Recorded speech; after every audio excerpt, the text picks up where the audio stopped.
Are you using your units correctly? Are you maximizing your stats? I'll share with you tips and tricks to help you utilize your units effectively.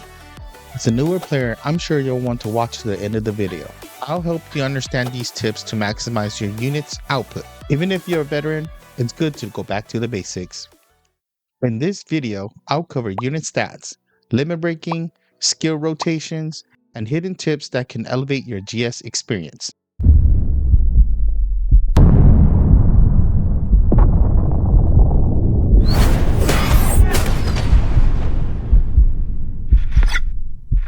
Now, let's get into leveling up your units.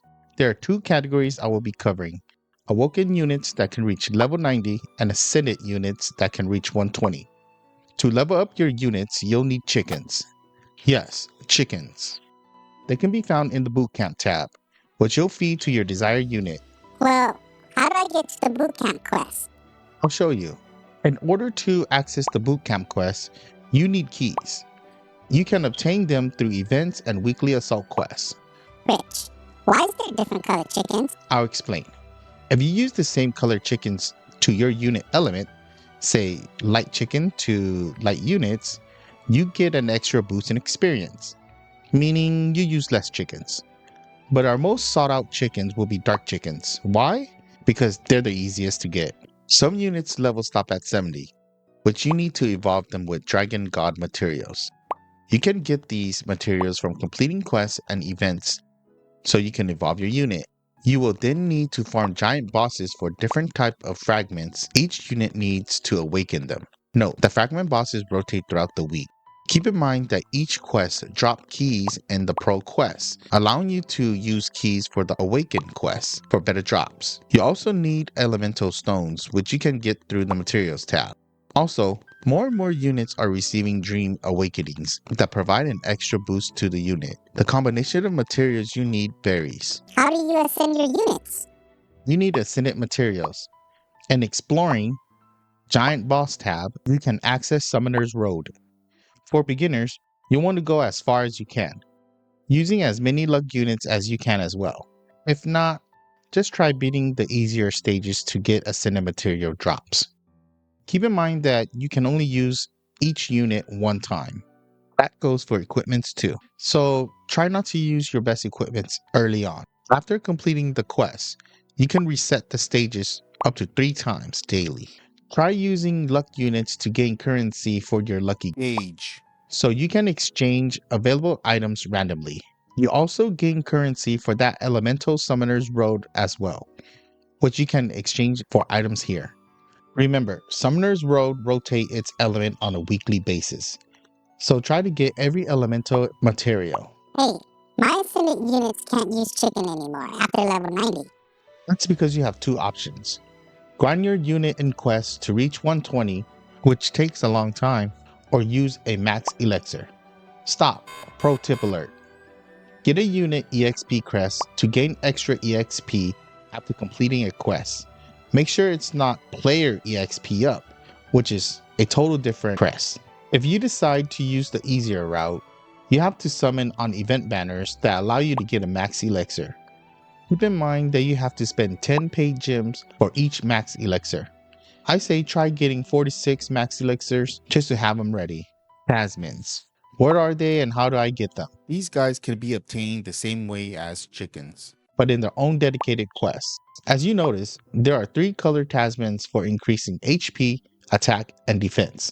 To increase the stats of your unit to their max potential, you'll need to limit break them. There are 2 ways to limit break a unit.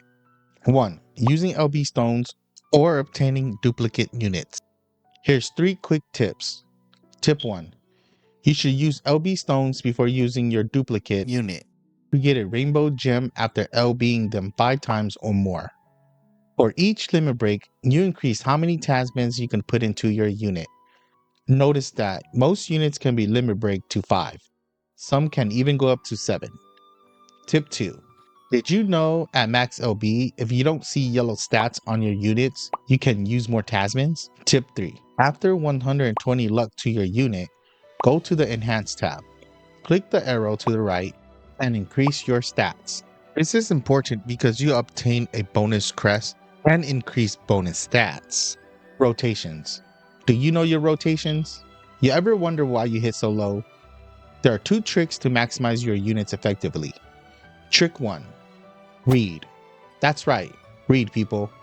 Read each unit's skills, their art, their true art, super art, and most importantly, their passives.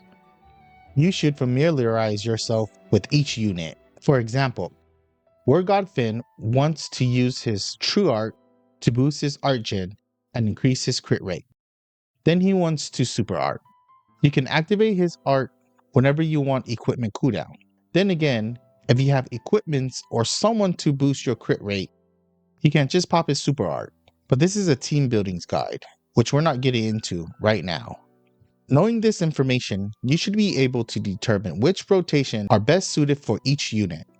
People underestimate this, which is how you can tell the difference between a good player and a newer player. Which brings us to trick 2. Watch my videos. I do all the reading for you. Stop. Tip alert. Learn to lock your units. Yes, lock your units. This helps you so you don't accidentally sell your units or LB the wrong dupe. It becomes beneficial to lock every new unit for LBing later to get rainbow gems. How do I get rainbow gems? Well, when you LB a unit, you receive 500 elk. After LBing a unit 5 times, you obtain 500 elk and a rainbow gem, which you can buy true weapons with. Go to town, alchemist, and exchange. Trust me, as you progress, these rainbow gems stack, giving you the opportunity to purchase more true weapons. Remember, by limit breaking each unit, you upgrade their slots to use better equipments. Here's your fact. Once you find yourself consistently farming crests as a priority, my friend, I can say you are one step closer to becoming a vet. This is what we do. The satisfaction of receiving the shiny. Yeah, the shiny. It's like no other, unless it's a super shiny. It's a long and painful journey, but that's how you know you're one step closer to becoming a vet. Here's the key takeaway. Stack up on materials you need to evolve your units. Use Tasmons to increase stats. Know how to limit break.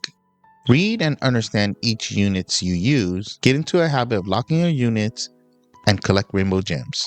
Remember, at the end of the day, GS is a collections game. I know that's a lot to take in, but mastering these things will save you a lot of headache later on. Let me know down in the comments if you learned anything, or you already do these tips. Like, subscribe, and share this video to friends and family, especially the ones that need it. Thanks for stopping by. And you know what they call me.